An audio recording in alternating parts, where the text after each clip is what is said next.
Graça e paz a todo o povo de Deus. É uma alegria imensa poder mais uma vez compartilhar com vocês a palavra de Deus, e nesse momento eu gostaria de convidá-los juntamente comigo a meditarmos um pouco num texto das Sagradas Escrituras que, ao meu ver, é um texto que nos traz muitas lições. É um texto muito poderoso, por se tratar de um assunto muito interessante para todos nós.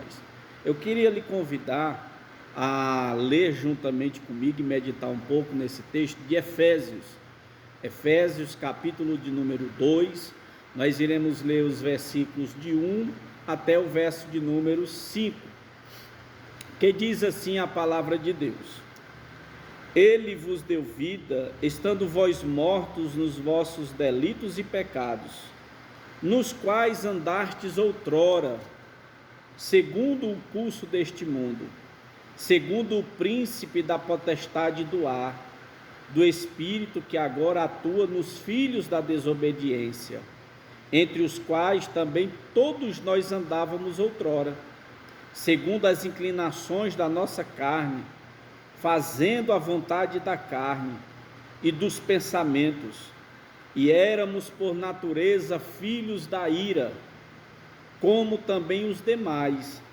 Mas Deus, sendo rico em misericórdia, por causa do grande amor com que nos amou, e estando nós mortos em nossos delitos, nos deu vida juntamente com Cristo. Pela graça sois salvos. Meus irmãos, que texto maravilhoso. Eu outro dia estava estudando um pouco sobre a carta de Efésios, que é uma carta escrita pelo apóstolo Paulo, e muitos estudiosos gostam de chamar essa carta de um tratado teológico, porque quando nós lemos esse livro, Paulo aborda muitos assuntos interessantíssimos até os dias atuais. Assuntos esses que mexem com a estrutura do homem, que mexe com a alma, que mexe com a mente, que mexe com muita coisa e aborda assuntos de várias naturezas. E quando nós nos deparamos com esse texto do capítulo 2, é um texto muito lindo, muito interessante. E o que me chama a atenção é porque Paulo aqui ele traça um paralelo da vida do homem antes de conhecer a Jesus, como ele andava outrora. Ele usa essa expressão, que nós andávamos outrora, e a partir do momento em que Deus ele manifesta a sua graça na vida do homem, o que de fato ocorre. Vamos analisar o texto. Veja, ele inicia o capítulo de número 2, trazendo uma informação importantíssima para mim e para você. Ele diz assim: ele vos deu vida, e na sequência ele diz: estando vós mortos nos vossos delitos e pecados. Olhe só como é interessante. O apóstolo Paulo está dizendo para os irmãos na cidade de Éfeso, para a igreja de Éfeso, aliás, e consequentemente nós podemos trazer essa palavra para os nossos dias atuais e aplicá-la a nós. Paulo começa o capítulo 2 trazendo uma notícia boa, uma notícia importante para mim e para você, que já nascemos de novo, que já nascemos no Espírito, que fomos chamados pelo Senhor, que fomos convertidos através da bondade de Deus. E Deus ele nos encontrou e ele nos chamou. E agora o apóstolo Paulo diz: olha, ele vos deu vida. Mas porque ele vos deu vida, outrora não era assim. Quando Cristo nos encontrou, a nossa situação era uma situação terrível, de morte. Ele diz: estando vocês mortos nos vossos delitos e pecados. Era a situação em que nós nos encontrávamos e é a situação que muitos se encontram ainda atualmente. Talvez até você esteja ouvindo essa palavra neste momento, talvez você ainda não teve o encontro com Cristo, e talvez o Senhor esteja te dando uma oportunidade, talvez o Senhor esteja diante deste momento, colocando diante de ti uma verdade que você precisa compreender. O homem, quando ele está vivendo na prática do pecado, quando ele está vivendo longe do Senhor, por conta própria, ele está morto, morto no sentido espiritual da palavra. Eu costumo dizer que a figura que o apóstolo Paulo traça, aqui quando eu leio esse texto, eu imagino um homem vivo, caminhando nas ruas, fazendo todas as coisas, mas o seu estado é de morte, ele está morto. Por que ele está morto? Por causa do pecado. O pecado, ele faz separação entre Deus e o homem. A Bíblia diz que Deus é santo. Por ele ser santo, o Senhor ele não admite o pecado. Ele não aceita nós servirmos a ele de qualquer forma. E o homem por si só, estando nesse estado de morte espiritual, que vive na prática do pecado de forma deliberada, ele não pode por si só tomar essa decisão de servir a Deus. É necessário uma intervenção divina, é necessário que Deus, através do seu Espírito, o regenere, o dê vida a esse indivíduo, aplique nele a sua palavra para convencê-lo do seu estado pecaminoso e de morte.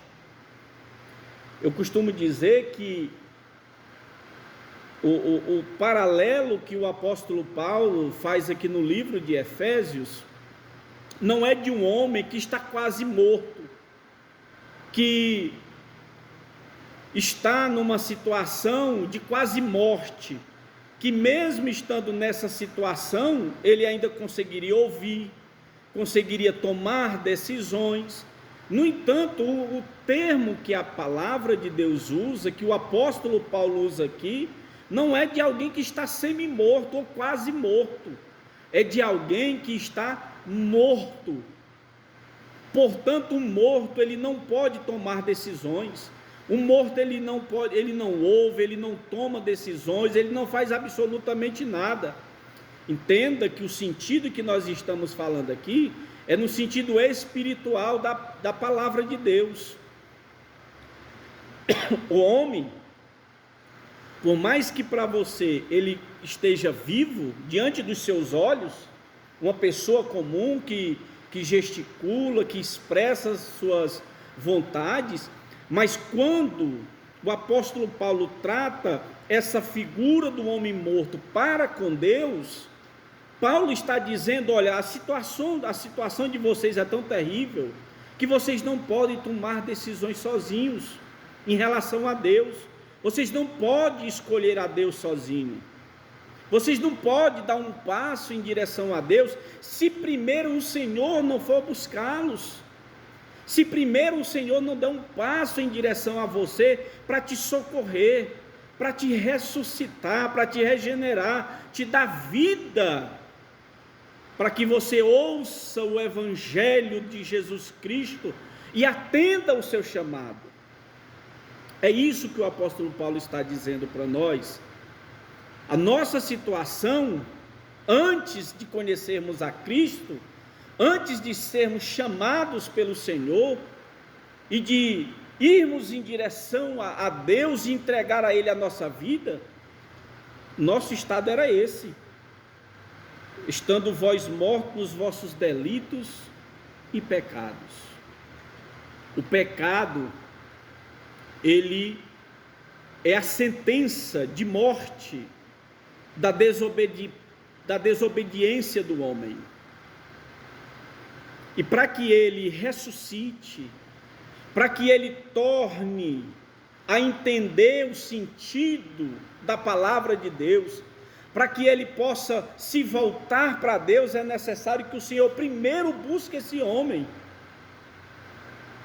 Jesus estava conversando com os seus discípulos e ele disse: olha, não foste vós que me escolheste, eu vos escolhi a vós, eu vos nomeei, para que vades e deis fruto e o vosso fruto permaneça. Que Cristo nesse dia, nesse momento, se você está diante desta palavra, que o Espírito Santo possa quebrar esse seu coração, possa tirar a venda que está nos seus olhos imposta pelo pecado, que Deus transforme o seu coração de pedra em um coração de carne, que você ouça o Evangelho nesse momento e entregue a sua vida ao Senhor, porque o seu estado, assim como nós estávamos antes, o texto está falando aqui, que nós estávamos, antes de ouvir o Evangelho, nós estávamos como mortos, incapazes de tomar decisão em relação a Deus, impossibilitados, não por Deus, mas pelo pecado, porque a condição do pecado é essa, é de morte, de separação de Deus. O pecado, ele nos afasta de Deus, ele nos afasta da palavra de Deus, ele nos cega de uma forma tão extraordinária, tão poderosa, que o homem se torna incapaz de tomar qualquer decisão em relação a Deus. E é necessário que você ouça o Evangelho, que você abra o seu coração, que você clame a Deus por socorro, para que o Senhor venha entrar na sua vida e fazer morada em você, e tornar você uma nova criatura, lhe dar vida, e vida em abundância. A Bíblia diz que o diabo veio para matar, roubar e destruir, mas Cristo veio para desfazer as obras do diabo e nos dar vida, e vida em abundância. Continuando o texto que nós lemos, versículo 2 diz assim: nos quais andastes outrora, segundo o curso deste mundo. Eu quero que você pense o seguinte: contemple uma multidão de pessoas, e essa multidão de pessoas que estão nesse estado de morte espiritual, estão cegas pelo pecado, incapazes de tomar qualquer decisão em relação a Deus. Eu quero que você contemple esta multidão caminhando para o inferno, caminhando para o abismo. Este era o curso e é o curso daqueles que ainda não ouviram o Evangelho. Perdão. A Bíblia diz que nós estávamos juntos nesse meio, nessa multidão, caminhando juntos para o abismo, para a morte, incapazes de tomar qualquer decisão, porque o curso que o mundo anda é o curso de morte, de desobediência, de afastamento de Deus. O homem, cada passo que ele dá, ele vai mais para longe de Deus, por causa do seu pecado. O pecado, ele nos torna insensíveis à voz do Espírito Santo. É necessário que nós clamemos a Deus: socorra-nos, Senhor, abre os meus olhos, transforma o meu coração, para que eu possa ouvir o teu Evangelho e ser transformado pela tua palavra, assim como o apóstolo Paulo fala.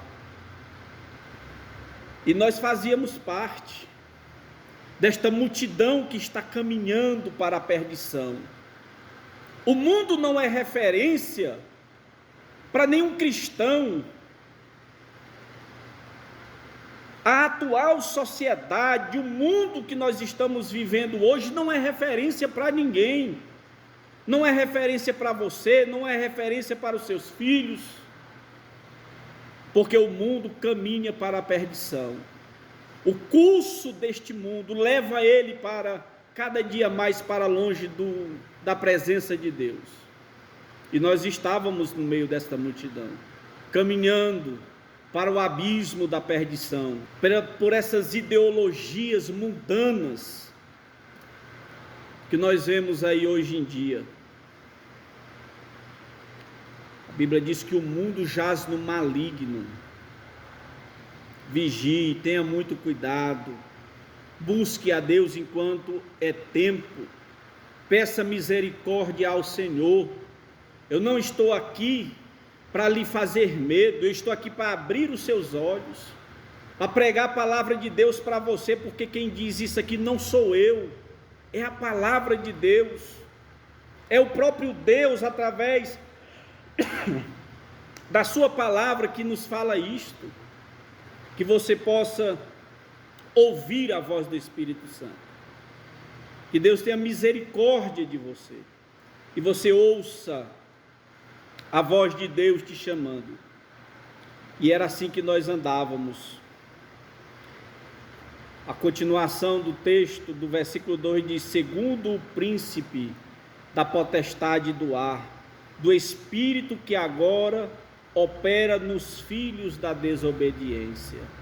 Olhe só, essa menção de príncipe que atua, príncipe da potestade do ar, do espírito que agora opera nos filhos da desobediência. Isso aqui é uma menção ao diabo, que é ele que conduz muitas pessoas à perdição, à cegueira espiritual, traz engano para o coração das pessoas. Muitas vezes as pessoas até acham que estão fazendo o que é correto, mas na verdade estão em desobediência a Deus, por estarem longe de Deus, por estarem afastados de Deus, por estarem separados de Deus por conta do pecado. Eles são filhos da desobediência, assim como nós éramos no passado.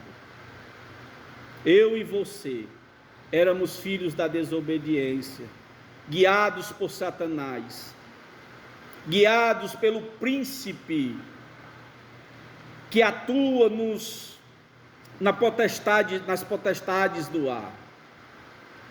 E nós éramos levados para o abismo. Mas louvado seja Deus, porque o Senhor é misericordioso.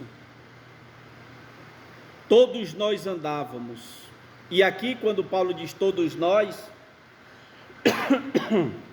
Paulo ele não faz nenhuma separação de grupo, ele diz tanto judeus como gregos, estavam todos no mesmo caminho, caminhando para essa perdição.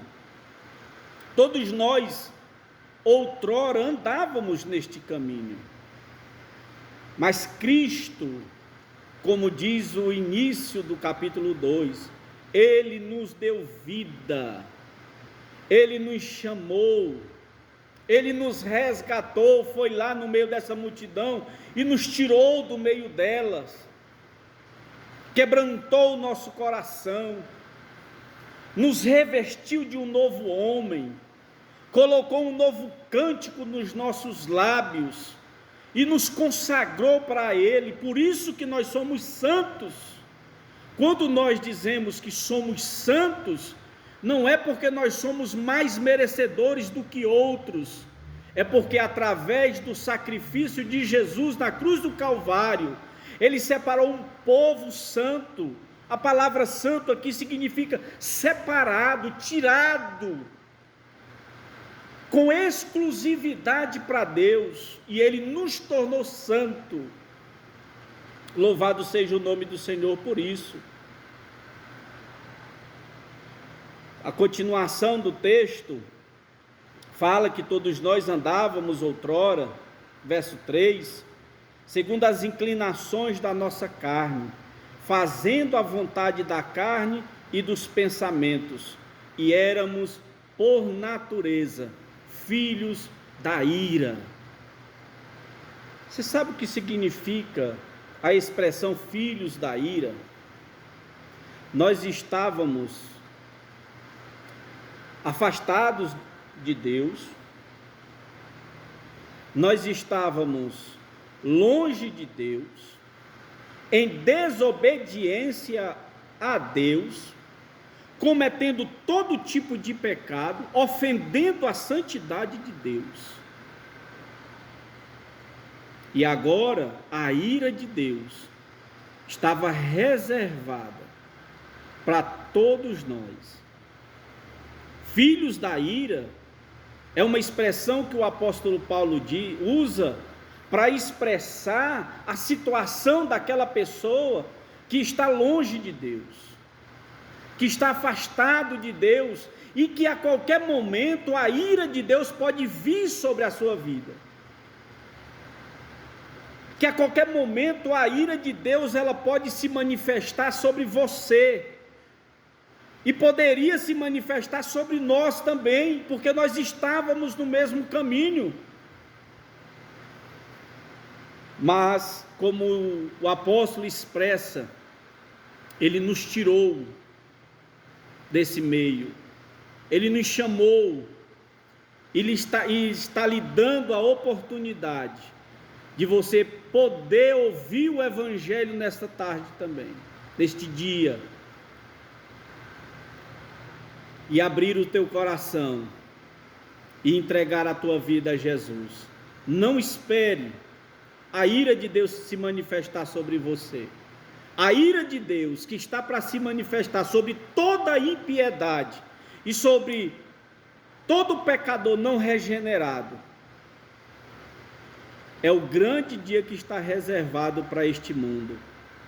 É quando Deus, do alto do seu trono, manifesta a sua ira, destruindo todo pecador e lançando no inferno. É isso que a Bíblia nos ensina. Não espere isso acontecer. Não duvide daquilo que a palavra de Deus ensina. Não pague para ver. Cuide da sua vida, tenha temor ao Senhor, peça misericórdia a Deus nesse dia, diga: Senhor, tem misericórdia de mim, eu não quero ser alvo da tua ira. Ai daqueles sobre quem a ira de Deus se manifestar no dia do juízo final. E nós, o apóstolo Paulo diz, éramos filhos da ira. Nós estávamos caminhando para o abismo, para o inferno,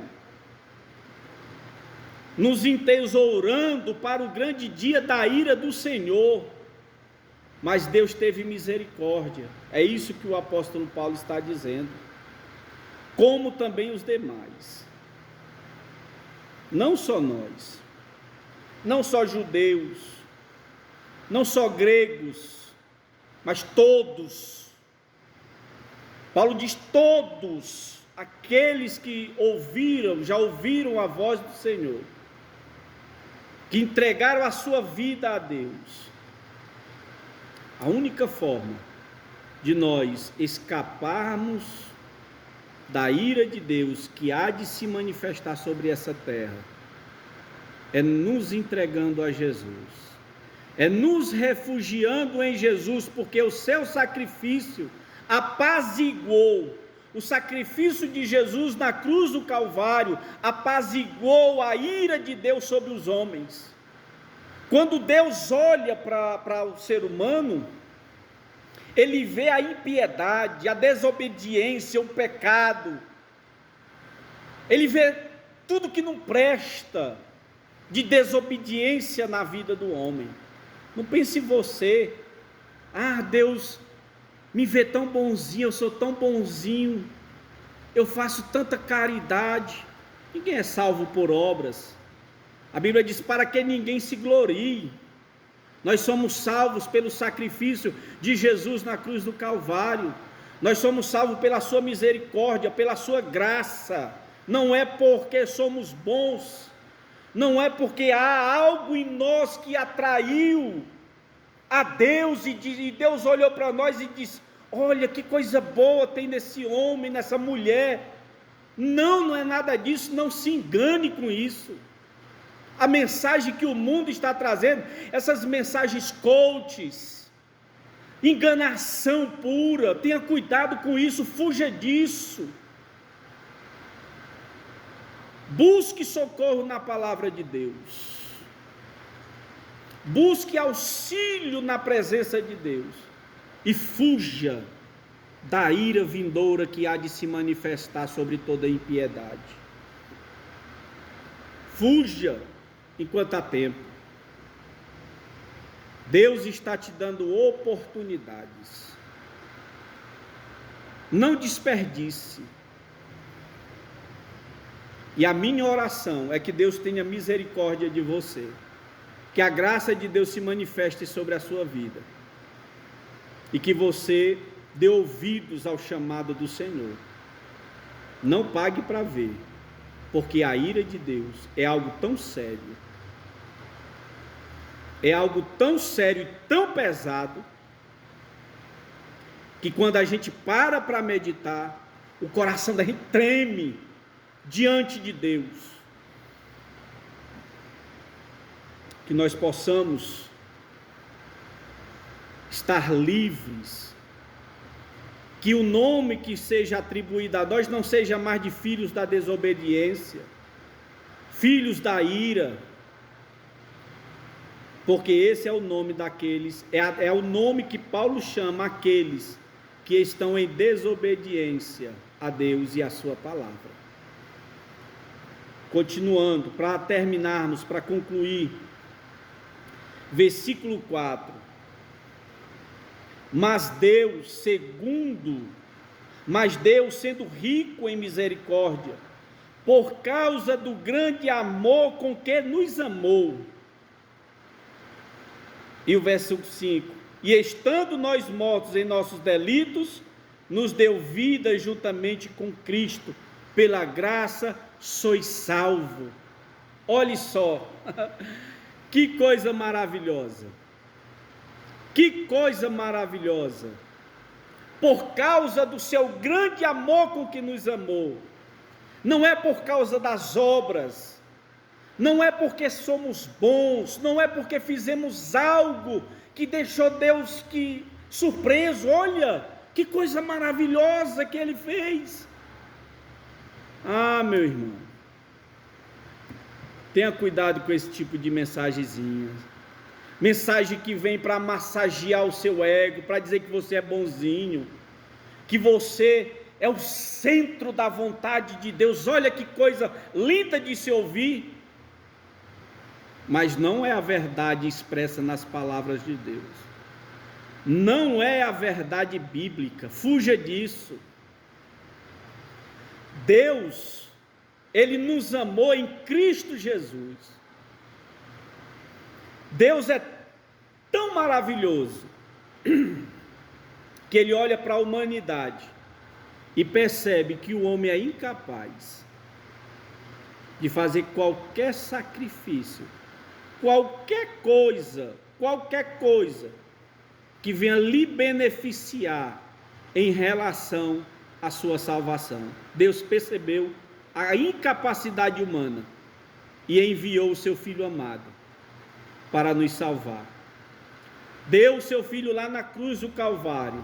Agora imagine, Deus não poupou o seu Filho a quem Ele muito ama. Imagine eu e você. Sabe o que é capaz de interferir entre o derramamento da ira de Deus e nós que somos pecadores? É o sacrifício da cruz, na cruz do Calvário.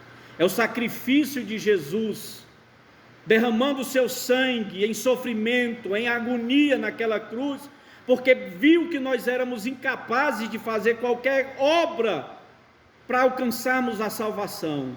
E Deus, através do seu muito amor com que nos amou, Ele envia o seu Filho amado Jesus para morrer na cruz do Calvário, e pela graça somos salvos. A palavra graça aqui significa favor imerecido. E olhe só, quando a gente fala em favor imerecido, talvez a gente não tenha uma ideia do que exatamente ela representa. Não é simplesmente perdoar alguém que nos ofendeu. Imagine o seguinte: você é assaltado por alguém, você é assaltado por um homem na rua, e aí você vai lá, perdoa essa pessoa que te assaltou, que te feriu, que te magoou, ou que fez alguma maldade com você. Tu perdoou ela, perdoou essa pessoa, e essa pessoa, ela não tem capacidade de entender a dimensão do teu perdão, e ela volta a fazer de novo contigo. Ela volta a te assaltar, volta a te machucar novamente. Foi isso que nós fizemos com Jesus. Jesus, ele nos perdoou, mas a gente está constantemente ferindo novamente. A gente está constantemente fazendo algo para entristecer a Deus novamente. Mas a graça de Deus, ela é tão extraordinária, que Ele nos perdoou, que Ele nos justificou através do seu sacrifício na cruz do Calvário. Justificar não é um ato, não é por causa de nós essa justificação. Essa justificação, ela é um ato divino. Deus nos torna santo. Deus, ele nos torna justo, mesmo sem sermos justos, mesmo sem termos feito absolutamente nada para merecermos ser justos, porque a gente está constantemente pecando contra Deus. Mas o Senhor é tão bom que Ele nos santificou, que Ele nos tornou santos, nos separou para Ele, e agora nos justificou, nos tornou justos pela sua obra redentora na cruz do Calvário. E agora nós recebemos essa graça de Deus, esse favor imerecido, mesmo muitas vezes entristecendo a Deus, porque nós somos pecadores, somos falhos.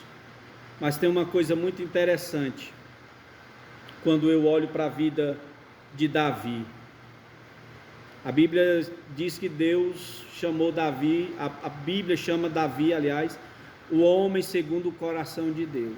Mas aí você me diz, mas irmão Fábio, mas Davi não era pecador? Era, muito pecador, pecou muito mais do que a gente possa imaginar.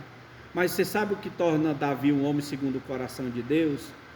É a sua dedicação em estar diante do Senhor, em reconhecer as suas fraquezas e estar na dependência de Deus constantemente, reconhecendo o seu pecado. Ele não tentava esconder, ele não tentava se justificar quando ia à presença de Deus. Ah, Senhor, eu errei porque eu sou fraquinho. Não. Davi se ajoelhava diante do Senhor e dizia: Senhor, eu sou pecador, eu nasci em pecado me concebeu minha mãe, mas não retiras de mim o teu Espírito. Louvado seja o nome do Senhor. Como é bom a gente parar e meditar nas Sagradas Escrituras e entender essa obra redentora de Cristo Jesus na cruz do Calvário. Porque se não fosse por Jesus, se não fosse pelo seu sacrifício na cruz do Calvário, nós estávamos ainda na mesma situação. Mas o versículo como diz: mas Deus, sendo rico em misericórdia, por causa do grande amor com que nos amou, Ele nos deu vida, e nós somos salvos pela graça de Deus.